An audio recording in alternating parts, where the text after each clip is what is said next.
I'm going to jump into Google Classroom. So there's a couple of ways you can get to Google Classroom. You can go in through ClassLink, or you can just go to classroom.google.com. I know Miss Brady from Bird the other day indicated that sometimes the students are having a little more difficulty logging into Google Classroom from ClassLink. So she did a great little paper that explains how you can go in there a couple of different ways. So it's different for everybody. Some people love going into ClassLink. It does still make you sign into your Google account, so they have to know what their email address is. So one cool way, Jamie Brown created a cool little video for the elementary students. This is that page that makes them sign into Google. So they have to have their email address. If a student just signs in with their ID, then they can come up over here to their profile, do the drop down, and this is where they can view their email address if they're not sure what it is.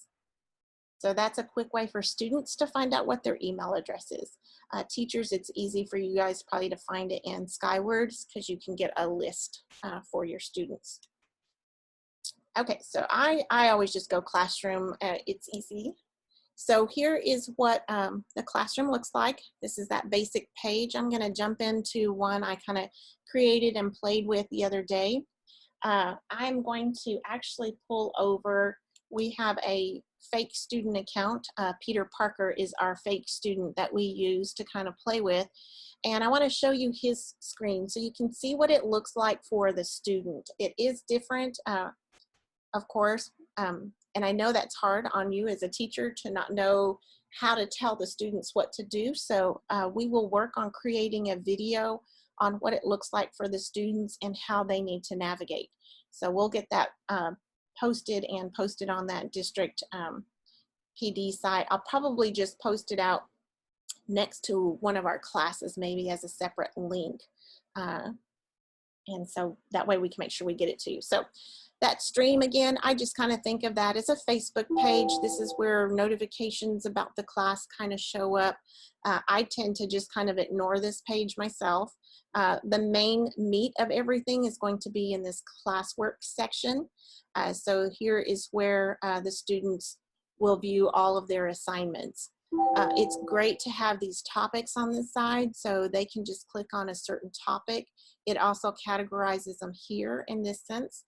I highly suggest that when a student is coming in to look at an assignment, try to train them to come and click on view assignment, because it will allow them to launch anything and everything from here. But the thing is that view assignment gives that piece on the right side where they turn things in. So they have to have that component open. So we'll try to make sure that we explain that in the video. Even whenever they click on a pop quiz and they submit the quiz, they think they're done. They're really not. They've got to come in here and click mark as done. So one thing I wanted to show you is I wanted to just walk you through and what it looked like as a student taking a quiz. Okay, so we're gonna jump in and we're gonna take a little pop quiz. You can do open-ended questions.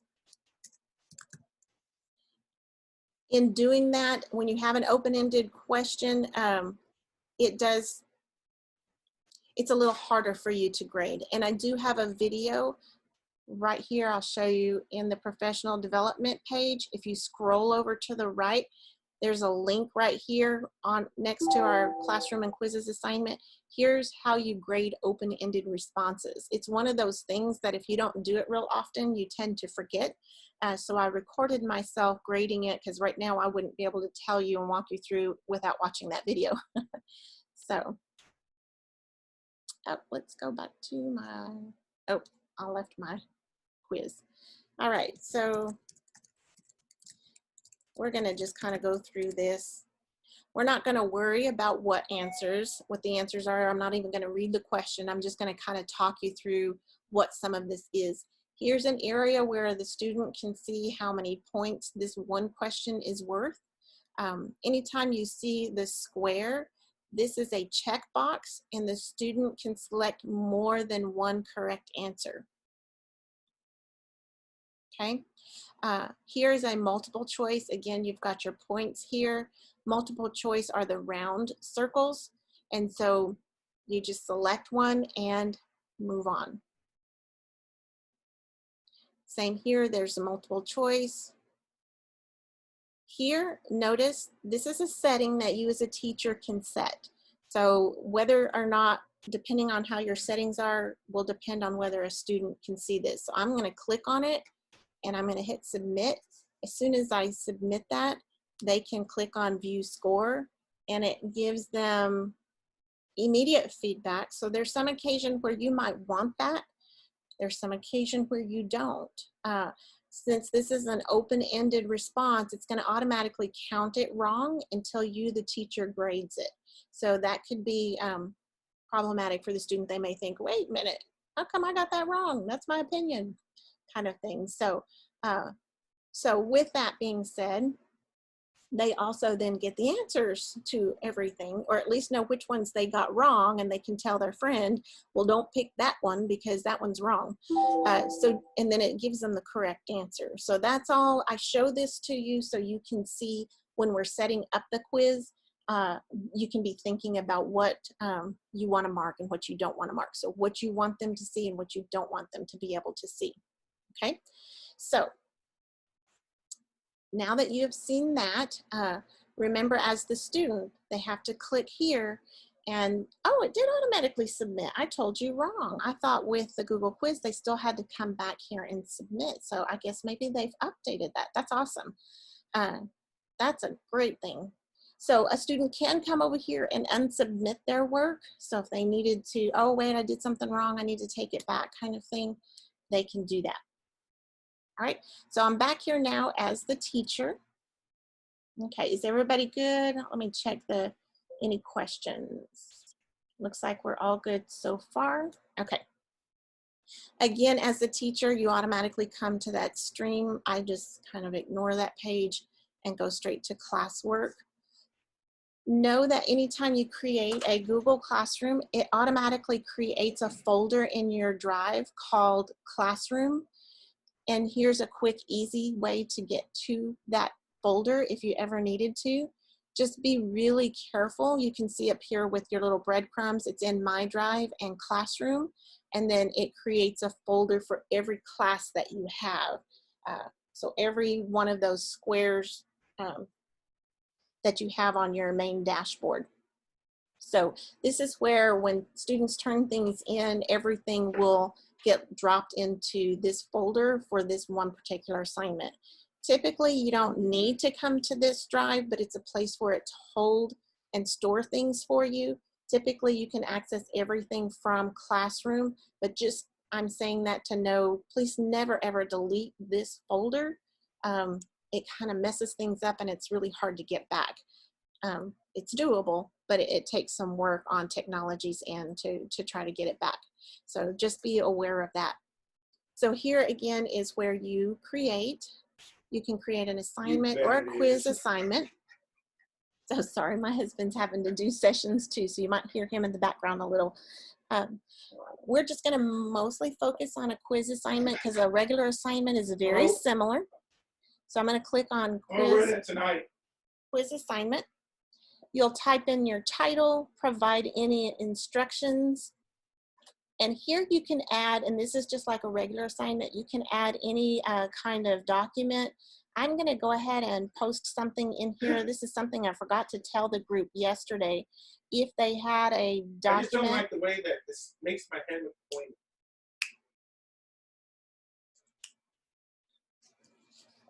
Sorry, I'm trying to get my husband's attention to lower his voice.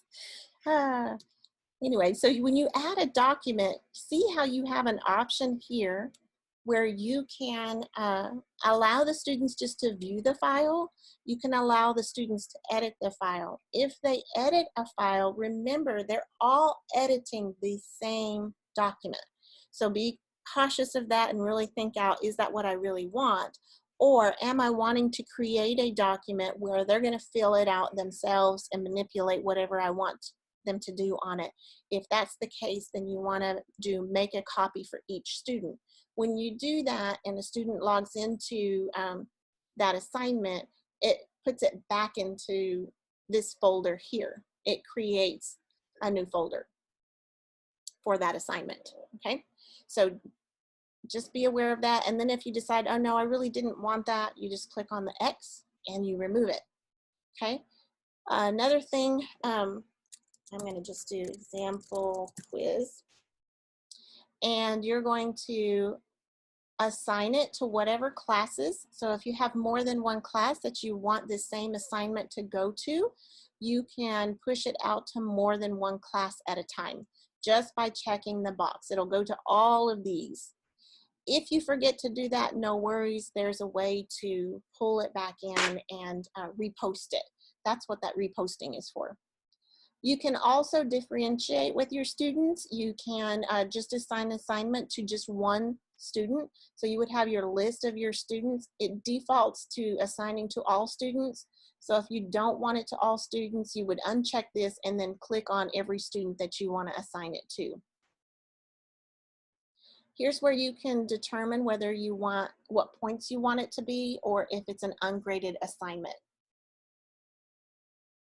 Yes, it automatically creates copies of any files in the class folders as well. As soon as a student opens it and you've made that to where it create a copy for every kid, it automatically creates it for you. So that's awesome. That saves you guys so much time. Here's where you're going to put your due date and assign it a topic. It's really nice to keep it, those topics added because it just kind of keeps it organized for you. This is new, fairly new. I've only played with it once. I haven't really gotten to use it as a grading tool, but you have rubrics on here now, so you might want to even play with that. That's kind of a new feature that they just recently put out, I think in January, I believe. So also know with that, sometimes there's always bugs whenever things are new. As is this right here, locked mode on Chromebooks. We've had some teachers give this a try, and there is an issue. We've had it where it actually locks some of the kids out of it altogether. So as we're working remotely, I would suggest to just leave this off. Being that we are remote, it shouldn't matter, I think, too much, other than they might be able to, do some research on the side. But hey, at least they're using their research skills, right? So being that we are remote, trying to troubleshoot that would be even more difficult. I don't believe they ever resolved the issue that we had with this with that one teacher. And I'm not even sure that it was just one teacher that had the issue. It may have been more than one. This grade importing automatically is turned on. You probably want to keep that turned on because it makes your life a lot easier. However, if you decide you don't want it, maybe it's just really a survey that you're doing and it's not really a quiz, you might not want the survey, the grade importing turned on. But to now just adjust the quiz, you're going to open up that blank quiz. You're going to give it a new name. I'm going to new quiz, and you'll need to change it in both places. So a couple of things that you do here is you can put a description if you want to. Over here is where you're going to change everything. Here's where you're going to add questions. It automatically creates a new question for you here. So here's my new question. And then if I want to add in a picture, I can do that. Let's see if I can grab a photo. Who knows what photos are going to come up here. Well,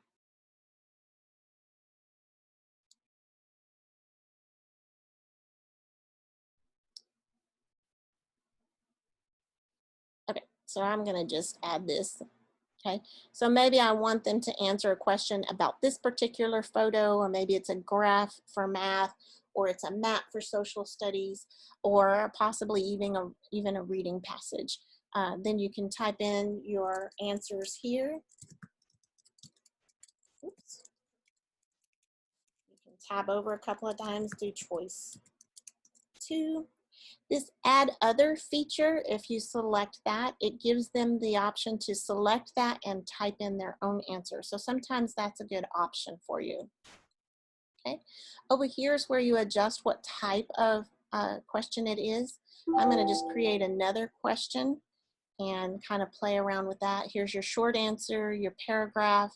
Multiple choice, you can only answer one. Check boxes, you can have more than one answer. Here's your drop-down menu, and you also have a file upload, so they can actually upload files here. You have a lot of options in doing that. If you only want them to do certain types of files, you can do that. How many files, and the maximum size number. So sometimes when you're loading the files, that might be a little iffy. I think it's probably easier for them to submit that through Classroom, but no, this is an option. Let's see, actually, if you want to delete a question, you just kind of select on the question and hit the little trash can. I want to show you one of these. Here's the linear scale, multiple choice grid, or checkbox grid. I'm going to show you what those look like, because these are really kind of cool if it's conducive to what you're asking. You might be able, if all of these are going to be like yes, no answers, or you know, a specific answer for every one, you'll just have to pretend this is an actual question. And you can keep adding as many as you want.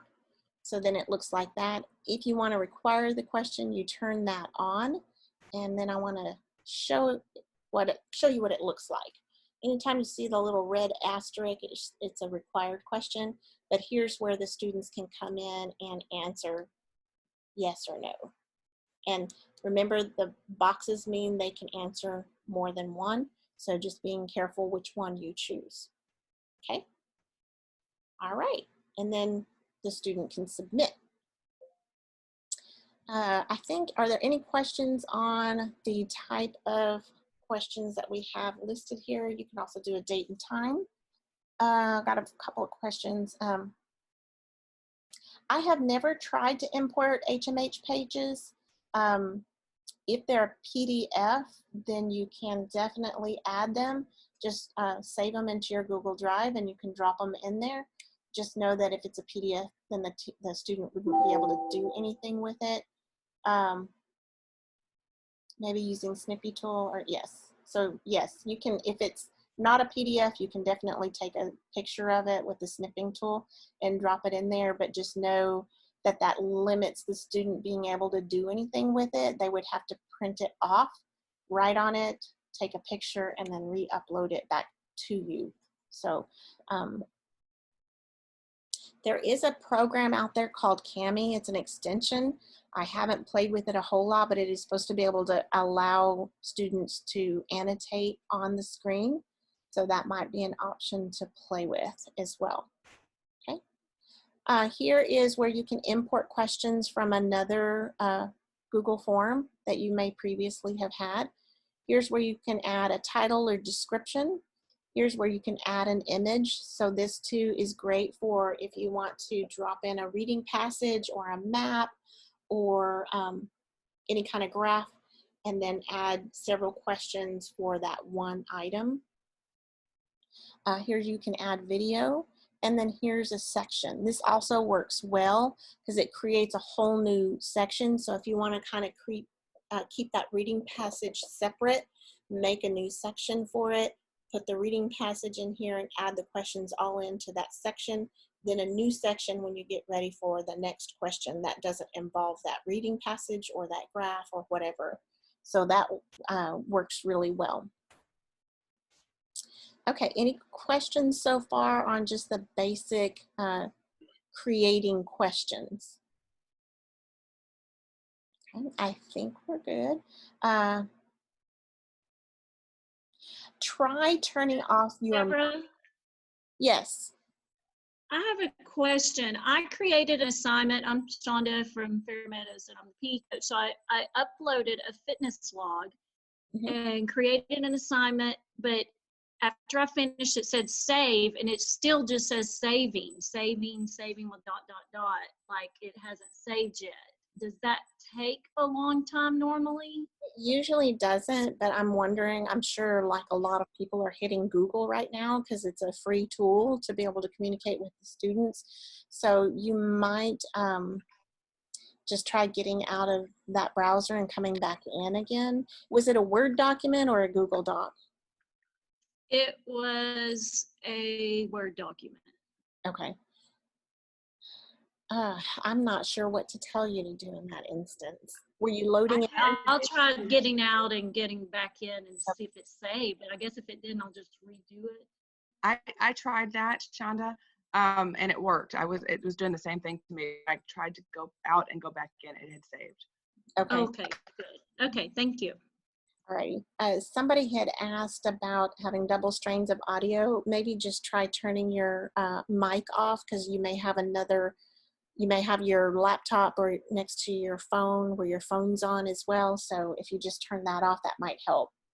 One problem I've noticed trying to add anything from HMH or 3000, anything you link as them to log in there before they can access it, and the kids don't know their login and information for either site. They can only get through next week. So a way to kind of help resolve that is teach the kids to go into ClassLink and log into those systems first, and then come into Classroom and click on any links or anything from there. That's the same thing with Discovery Ed. If you log into Discovery Ed first via ClassLink and have it open as a tab, then you should be okay. So hopefully that will resolve that.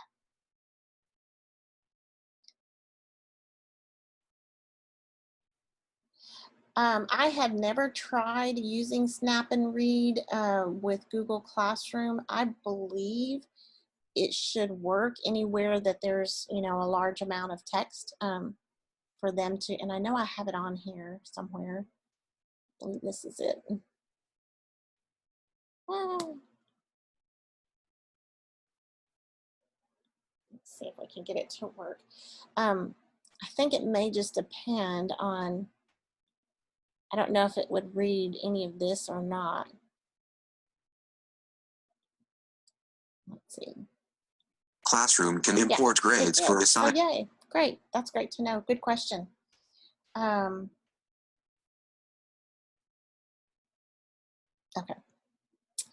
All right. So one more thing that's important is this little cog. Remember whenever we took the quiz as a student earlier and they got all that information at the end? So this is one thing that you don't want to forget, is to come into that settings section and go through each one of these. On this general tab, it defaults to restrict to Duncanville. That's just the nature of Google Classroom anyway, so I just leave that. But you'll want to also look at this, edit after submit. So that means once they've submitted it, do you want them to be able to go back and make any changes? So that's something to think about. That might be something that you want to allow. You can collect their email addresses if you feel like you need that. That's up to you because they have to log into Google Classroom, so it shouldn't be an issue, and it would collect it pretty easily. On this presentation tab, probably with us working remotely, this tab's not as important, but there is, you might, if you want to allow them to submit it again, it defaults to this. So if you don't want to allow that, you'll want to uncheck that. If we're in class and everybody's taking a test at one time, you might want to allow the shuffle order question, the question order, sorry. And so that's a pretty cool feature. This last tab is that tab where I was telling you you'll turn off and on any of that information that the student receives at the end. So if you want them, I usually change this to later after manual review. I had this originally when we took that other quiz. It's listed on this immediately after submission. And so it's nice if you don't have an open-ended question because then they can get the grade right away. However, if you do that, just make sure you look at these and decide which ones of these you want turned off and on. If you allow the correct answers, they can tell their buddies what the correct answer is. If you allow the missed questions, they can still kind of, let their buddies know. So just make sure you're checking on that and saving it appropriately. I would I would probably at least turn these two off. And if I have an open-ended question, I would do later and hit save. Okay, I think, let's see. Does it say stay for all quizzes, or do we need to do, you do that for each quiz. So unless you've copied a quiz, you'll have to do that for every quiz. For lower grades, is there an option on Google Classroom for the answers to be read? Not that I'm aware of, other than doing it through Snap and Read. They would have to know how to utilize that program. To record yourself, not for Google Classroom, but in Google Slides. I'm going to jump over to this one. This is not, oh no, I can't jump into that one. I'm going to just create one. I want to show you something. If you guys will do Christy's session at 1 o'clock, she'll show you some cool things, what you're talking about, Stacy.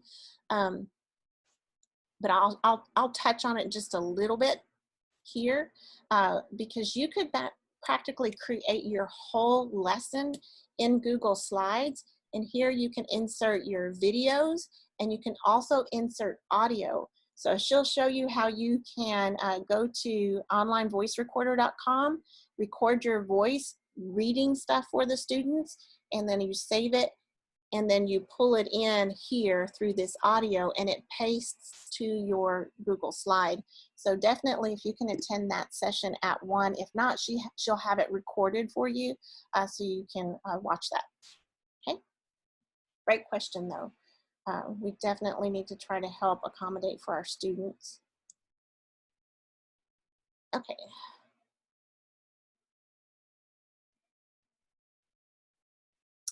No, you would not be able to do it under the quizzes, just in Google Slides. Okay, let's see. I'm looking at my little sheet to make sure that I touched on everything. I believe I have. Does anybody have any questions? If you have questions, feel free to just open your mic and ask a question, or if you'd rather do it in the chat room, I'm trying to monitor that as well. Deborah? Yes. Shonda again, I have one more question. So for my fitness log, I also have documents that will give them activity choices. Can I add that in the materials section? Would that be better for them to view, to pick an activity to put on their fitness log to do and then put on their log? Yes, you kind of fade it out at the end, but I think if it's just for something for them to look at, then yes, I would probably put it under the materials section just for them to review. Like videos, I've got video links on documents. Would that work in the material? Yes, yes. Yes, so they would still be able to, even if you had it as part of their assignment, remember whenever you do that add and you add any kind of document, Okay. such as, I'll do this one again, and you can allow them either just to view the file, or if they each need to have their own, if they want to take notes on it or something, they can do that. But if they just need to view it, then they'd still be able to click on the links and stuff. So for the log, I put make a copy for each student, but for the videos, I could just put students can view. Yeah. For if you're adding a video, it typically doesn't ask you that because it's going through YouTube. And so they typically realize that you just want them to view that. Okay. Usually it's just adding something from Google Drive, such as a doc, a sheets, or a slides. Okay. Thank you. Hi, this is Sue Overton from Daniel. I have a question. In one of my classes, I have up to 6 students that need all exams read to them. Now, what if I read the quizzes, like maybe uploaded to YouTube, and could I just insert that one to the specific students that need it read to them, or how would I do that? I think I'm going to come back over as a student, and I'm going to see if it'll let me go back in here again. I think that they could use that. Oh, you know what? I may not have that on for, No, I do have Snap and Read for Spider-Man.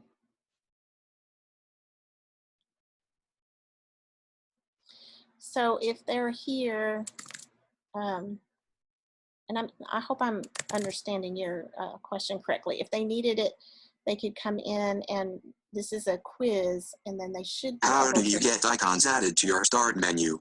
Okay, so is that helpful? Is that what you're needing? I think so, because like I said, the students like get pulled out of my class when every time I have an exam or a district assessment or anything like that, and someone from SPED actually sits with them and reads each question for them to answer.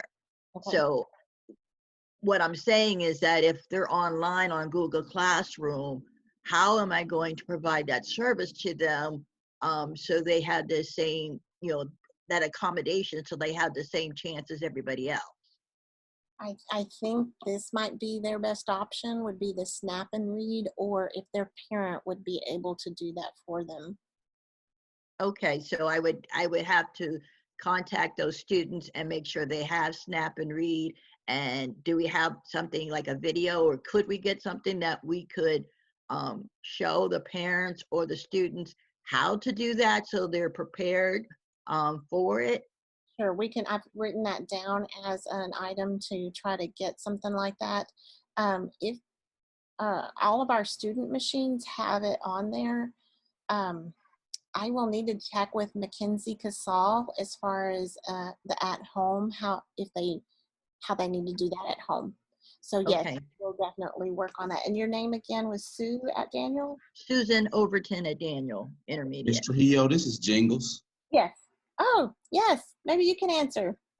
Hey, in regards to the question about Snap and Read, I just put a message on the chat. If you guys need a quick start guide for Snap and Read or co-writer, just shoot me an email at cjingles@duncanvilleisd.org, and I'll send you the quick start guide for that Snap and Read.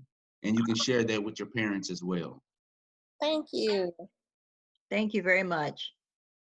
Yes, ma'am. Okay. Anyone else? Y'all, are y'all good to go? Are y'all feeling a little bit more comfortable?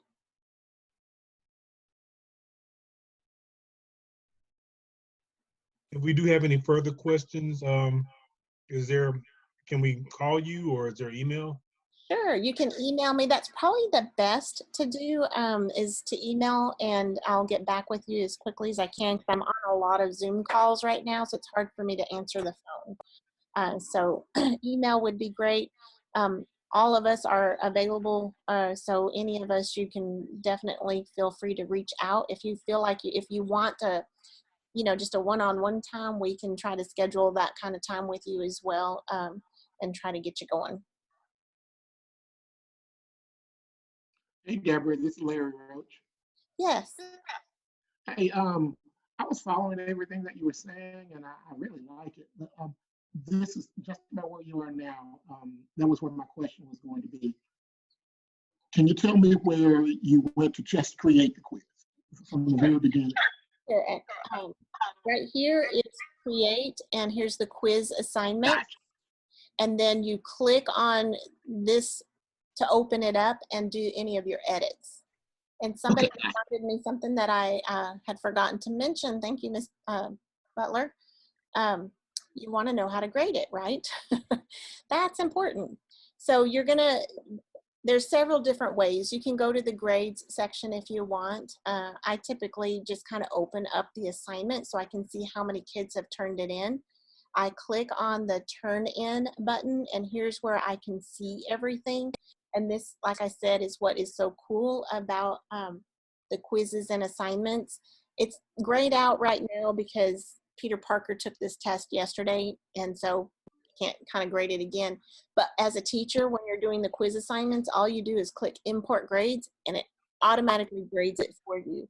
But just remember that whenever, this is just like a paper version, it's just digital. A student turns in your paper to you, you grade the paper, and you return it to the student. So it's the same thing here. They turn it in, you're grading it here. you've got to click on it and hit return so then they can see their grade. Okay, I hope that was helpful. Did I answer? Let's see, it was brought up the last session, the classroom teachers add their, oh, good point, Rebecca. The last session, they indicated a good way for the special ed teachers is maybe for you to request that the regular teacher add them on as a co-teacher. And then that way they can just add their assignments within that class. And remember how I showed you, you can just assign 2 specific students. The special ed teachers can just assign their assignments to just those students. So thank you for bringing that up again. That's a great idea. Yes, you can continue doing your differentiated assignments that way. So Google Classroom really is a cool tool, and it's definitely where we're having to, you know, wrap our head around what this looks like. But I think it, all in all, it will be really awesome. I think you'll enjoy it. All right, I think that maybe that we're all wrapped up. Is everybody good? Again, y'all email us anytime. We are working around the clock as much as we can and still have time with our families as well, like you guys are. But we want to be here to support you and help you in any way. Again, also, if you have any ideas of any trainings that you feel like you're still lacking, please shoot us an email, and we're working on that today and tomorrow to come up with what our sessions are for next week. Okay, and don't forget, tomorrow we have Q&A sessions most of tomorrow, so feel free to jump in on those and ask questions. All right, well, y'all have a great day. Thank you. You're welcome. Thank you.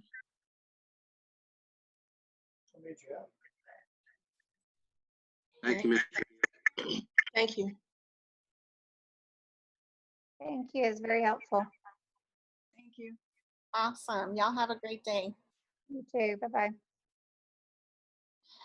If a student password is not working, I'm going to post in, there's a Cognito forms where students can turn in a password reset request. Those things will have to be done by technology because it has to be done on site. So here's the link. It is on that Learning at Home site, so parents can submit that form as well. Whoops, I sent it privately to someone, sorry. Here's the link.